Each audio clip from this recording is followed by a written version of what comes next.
Hello everyone, कैसे हैं आप सभी। उम्मीद है सभी स्वस्थ होंगे, मस्त होंगे और पढ़ाई कर रहे होंगे। तो दोस्तों, जैसा कि आपको पता है, हम बात कर रहे हैं पॉलिटिकल साइंस, है ना, राजनीतिक शास्त्र की बात कर रहे हैं। बीए सेकंड ईयर सेमेस्टर 4 और यूनिट सेकंड आपकी, ठीक है। प्रश्न संख्या भी आपका चौथा है, ठीक है। लॉन्ग प्रश्न देख रहे हैं। चलिए दोस्तों, सबसे पहले प्रश्न की फीलिंग को समझेंगे, फिर उसका उत्तर को लिखेंगे, ठीक है। प्लेटो के साम्यवाद का उल्लेख कीजिए, ठीक है। साम्यवाद का उल्लेख करना है प्लेटो के। तो सबसे पहले हेडिंग डालेंगे प्लेटो का साम्यवाद। तो आदर्श राज्य में न्याय की, ठीक है, न्याय की प्राप्ति के लिए प्लेटो को दो बातों पर विशेष बल दिया था। कौन कौन सी थी? एक थी राज्य द्वारा नियंत्रित सुनियोजित शिक्षा प्रणाली, ठीक है। और दूसरी थी आपकी कौन सी? साम्यवादी सामाजिक व्यवस्था। प्लेटो प्लेटो का विचार है, क्या है? प्लेटो का विचार है कि एक एक समुचित तथा स्वस्थ शिक्षा प्रणाली अभिभावक वर्ग, ठीक है, अभिभावक वर्ग यानी पेरेंट्स, ठीक है, अभिभावक वर्ग, सैनिक तथा शासक वर्ग को कहा जाता है। अब ठीक है, अभिभावक वर्ग को अपना कार्य करने तथा समाज के प्रति कर्तव्य पालन के लिए तैयार कर सकेगी, ठीक है। शिक्षा इस वर्ग में यह भावना भरेगी कि राज्य की एकता और सुदृढ़ता को बनाए रखना उसका सर्वोच्च और एकमात्र धर्म है, ठीक है। किंतु प्लेटो को यह आशंका है कि शिक्षा ने शासक वर्ग में जो सुसंस्कार, ठीक है, सुसंस्कार, शासक वर्ग में जो सुसंस्कार उत्पन्न किए हैं वे विपरीत वातावरण में समाप्त हो सकते हैं। व्यक्ति परिवार और समाप्ति, ठीक है, परिवार और संपत्ति के आकर्षण में फंसकर निजी स्वार्थ को सर्वोच्च प्राथमिकता देते हुए सामाजिक जीवन के प्रति कर्तव्यों की अवहेलना कर सकते हैं। साम्यवाद के बिना विवेक निष्क्रिय हो सकता है, ठीक है। अब आगे बात करें तो छुआ रक्षक को भेड़िया बना सकता है, ठीक है। छुआ जो होती है वो रक्षक को भेड़िया बना सकती है। अतः प्लेटो, ठीक है, प्लेटो जो होते हैं अभिभावक वर्ग के लिए एक नवीन, ठीक है, एक नवीन सामाजिक व्यवस्था सुझाव दिया जिसके दो प्रमुख तत्व हैं। कौन कौन से? एक संपत्ति विषयक साम्यवाद, ठीक है। कौन सा आपका? संपत्ति विषयक साम्यवाद था, संपत्ति विषयक साम्यवाद। और दूसरा था परिवार विषयक साम्यवाद, ठीक है। चलिए दोस्तों, अब देखते हैं। तो साम्यवाद केवल अभिभावक वर्ग, ठीक है, अभिभावक वर्ग में कौन कौन? शासक वर्ग और सैनिक वर्ग आते हैं, ठीक है, समझ गए। तो साम्यवाद केवल अभिभावक वर्ग के लिए प्लेटो ने सुझाव दिया, ना कि राज्य की संपूर्ण जनता के लिए, ठीक है। उसके साम्यवाद का उद्देश्य एक ऐसा वातावरण, ठीक है, उसके साम्यवाद का जो उद्देश्य था वो क्या था? एक ऐसा वातावरण, ठीक है, एक ऐसा वातावरण का निर्माण करना है जिसमें शासक वर्ग अपने सार्वजनिक कर्तव्यों का, ठीक है, अपने सार्वजनिक कर्तव्यों का कैसा सर्वाधिक श्रेष्ठतापूर्वक संपादन कर सके, ठीक है। वस्तुतः प्लेटो की साम्यवादी विचारधारा उसकी राज्य व्यवस्था संबंधी धारणा से कैसा अनिवार्य संबंध और उसकी प्राप्ति का साधन है, ठीक है। चलिए अब नेक्स्ट हेडिंग देखेंगे तो संपत्ति विषयक साम्यवाद देखेंगे।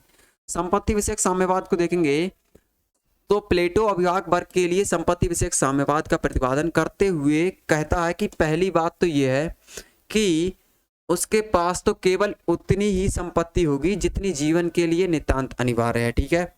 ना तो उसके पास अपना कोई घर होगा और ना ही ऐसा कोई गोदाम होगा, ठीक है, ना तो ऐसा कोई घर होगा ना ऐसा कोई गोदाम होगा जो सबके लिए खुला ना हो, ठीक है।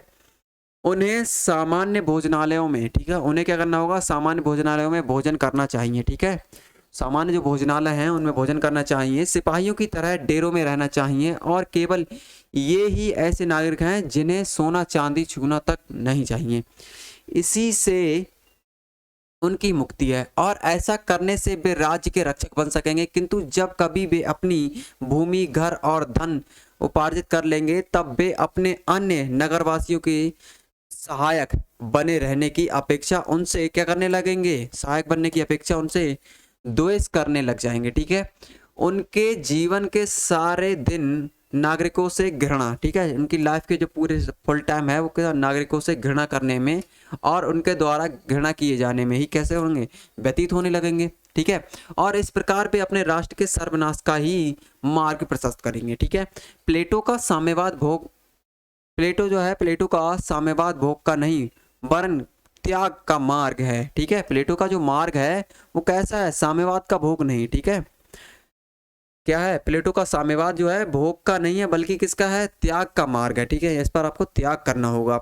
यह समाज के शासक वर्ग के कंचन और कामिनी, ठीक है, का मोह छोड़कर जन कल्याण में रहने के लिए प्रेरित करता है, ठीक है। जन कल्याण में रहने के लिए क्या करता है? प्रेरित करता है। अब फोस्टर के शब्दों में बात करें, फोस्टर एक क्या विचारक है, इनके शब्दों में बात करें तो प्लेटो के संरक्षक वर्ग का सामूहिक रूप से संपत्ति का स्वामित्व ग्रहण करना नहीं बल्कि इसका क्या करना है, त्याग करना है। प्लेटो का साम्यवाद सभी नागरिकों के लिए नहीं है बल्कि किसके लिए, केवल शासक वर्ग और सैनिक वर्गों के लिए है। इसका उद्देश्य संपूर्ण समाज का कल्याण है, ठीक है, किंतु इसे संपूर्ण समाज के, ठीक है, किंतु इसे संपूर्ण समाज के द्वारा व्यवहार में नहीं लाया जाता है। इनका उद्देश्य राजनीतिक है, आर्थिक नहीं है। आधुनिक साम्यवाद, ठीक है, आधुनिक समाजवाद की तरह इसका उद्देश्य आर्थिक विषमता दूर करना नहीं बल्कि राजनीति शासन व्यवस्था को दोष मुक्त करना है, ठीक है।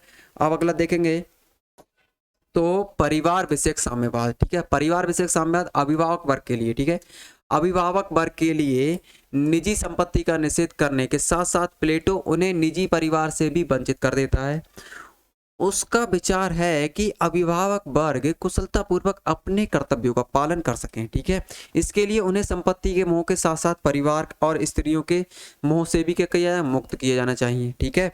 आगे बात करें तो प्लेटो ने परिवार विषयक साम्यवाद में कहा कि अभिभावक वर्ग स्त्री और पुरुषों से में कोई भी अपना निजी परिवार नहीं बनाएगा, ठीक है, कोई भी किसी के साथ स्थायी रूप से व्यक्तिगत रूप से सहवास नहीं कर सकेगा, ठीक है। स्त्रियां सबकी समान रूप से पत्नियां होंगी, इनके संतानें भी समान रूप से सबकी होंगी।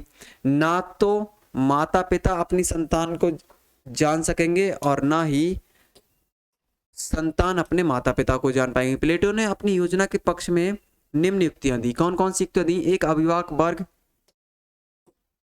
पारिवारिक मोह से मुक्त करना। प्लेटो ने ऐसा माना है, ठीक है, क्या माना है कि अभिभावक वर्ग पारिवारिक, ठीक है, पारिवारिक मोह तथा चिंतनाओं, ठीक है, चिंताओं में फंसकर क्या व्यक्ति सार्वजनिक, ठीक है, सार्वजनिक कर्तव्यों के संपादन जैसी सजगता का परिचय नहीं दे सकता, जैसी सजगता अभिभावक वर्ग के व्यक्तियों में होनी चाहिए। अतः प्लेटो, ठीक है, अतः प्लेटो जो है अभिभावक वर्ग के लिए परिवार कल्याण की व्यवस्था का अंत करना चाहता है, ठीक है। दूसरी हेडिंग डालेंगे राज्य एकता में स्थापित करने हेतु, राज्य में एकता स्थापित करने हेतु, ठीक है। प्लेटो राज्य के हित में पारस्परिक संघर्ष की प्रवृत्ति के अंत के लिए अभिभावक, ठीक है, अभिभावक वर्ग, ठीक है, अभिभावक वर्ग के समस्त जो स्त्री और पुरुषों को ही एक परिवार में क्या करता है, परिणित करके राजनीतिक एकता की प्राप्ति कराना चाहता है, ठीक है। अब बारकर प्लेटो के विचार की अभिव्यक्ति करते हुए कहता है, क्या कहता है बारकर, इसके परिवार के, ठीक है, क्या कहता है, इसके परिवार के उन्मूलन, ठीक है, उन्मूलन का दिन राज्य की एकता, ठीक है, उन्मूलन का दिन राज्य की एकता के उद्घाटन का दिन होगा, ठीक है, उद्घाटन के दिन होगा। अब आगे बात करें तो व्यक्ति के लिए स्वतंत्रता और दोनों के लिए न्याय का दिन होगा, ठीक है। क्या होगा कि उन्मूलन का दिन राज्य की एकता के उद्घाटन का दिन होगा, व्यक्ति के लिए क्या होगा, स्वतंत्रता और दोनों के लिए न्याय का दिन होगा, ठीक है। अब अगली हेडिंग डालेंगे, हेडिंग 3, ठीक है, तीसरी हेडिंग डालेंगे तो नारियों की, ठीक है, नारियों की मुक्ति तथा समान अधिकार, नारियों की मुक्ति तथा समान अधिकार। तो प्लेटो कहता है कि परिवार एक ऐसा स्थान है जहां मनुष्य की प्रतिभा का हनन होता है, ठीक है, क्या होता है, मनुष्य की जो प्रतिभा होती है उसका हनन होता है तथा पत्नी की मानसिक शक्ति चौके चूल्हे में क्या हो जाती है, बर्बाद हो जाती है। उसका विचार है कि स्त्रियां भी पुरुषों के समान ही, ठीक है, सार्वजनिक क्षेत्र में कार्य करने के लिए क्या हो, उपयुक्त, ठीक है, उपयुक्त हैं और उन्हें इसका अवसर दिया जाना चाहिए, ठीक है। वह स्त्री, ठीक है, वह क्या करता है, वह स्त्रियों, ठीक है, स्त्रियों की मुक्ति के लिए भी अभिभावक वर्ग को, ठीक है, स्त्रियों की मुक्ति के लिए अभिभावक वर्ग को परिवार से पूर्णतः, ठीक है, अभिभावक वर्ग को क्या करता है, परिवार से पूर्णतः वंचित करना चाहता है, ठीक है। अगली हेडिंग डालेंगे 4 नंबर की, तो क्या डालेंगे कि श्रेष्ठ संतति की प्राप्ति, ठीक है, श्रेष्ठ संतति का प्राप्ति, ठीक है। अब यहाँ पर की कर लेंगे, संतति की प्राप्ति। प्लेटो के अनुसार राज्य के हित में यह आवश्यक है, क्या आवश्यक है कि आने वाली संतति श्रेष्ठ नस्ल की हो, ठीक है, आने वाली जो संतति है वो कैसी हो, उसकी नस्ल जो है श्रेष्ठ हो, उच्च हो। इसके लिए उचित आयु में, ठीक है, इसके लिए उचित आयु के केवल सर्वोत्तम, ठीक है, सर्वोत्तम स्त्रियों का श्रेष्ठ नरों के साथ और श्रेष्ठ नरों को श्रेष्ठ मादाओं के साथ, ठीक है, मादाओं के साथ क्या हो रहा है, संसर्ग, ठीक है, संसर्ग कराना चाहिए। जिससे श्रेष्ठ संपत्ति की क्या हो, जिससे श्रेष्ठ संपत्ति की क्या हो जाए, प्राप्ति की जा सके। उत्पन्न होने वाले बच्चों का पालन पोषण राज्य जो है, राज्य क्या करेगा, राज्य अपने शिशु गृह में करेगा। ठीक है, तो ये प्रश्न जो है आपका यहाँ पर क्या होता है, समाप्त होता है। ठीक है, अब हम मिलेंगे अगले प्रश्न पर। जैसा कि आपको पता है प्रश्न समाप्त हो गया। अब आपको क्या करना है, आपको करना है इस प्रश्न को रिवाइज। ठीक है, इस प्रश्न को रिवाइज करना है। तो उम्मीद है आप सबने बहुत एंजॉय किया होगा। एक बार रिवाइज कर लेंगे और पूरा प्रश्न आपको एकदम आराम से बिल्कुल आपके माइंड में सटीक बैठ जाएगा। ठीक है, तो मेरे साथ बनने के लिए आप सभी का बहुत बहुत धन्यवाद। Thank you for watching. मिलते हैं नेक्स्ट प्रश्न के साथ नेक्स्ट वीडियो में।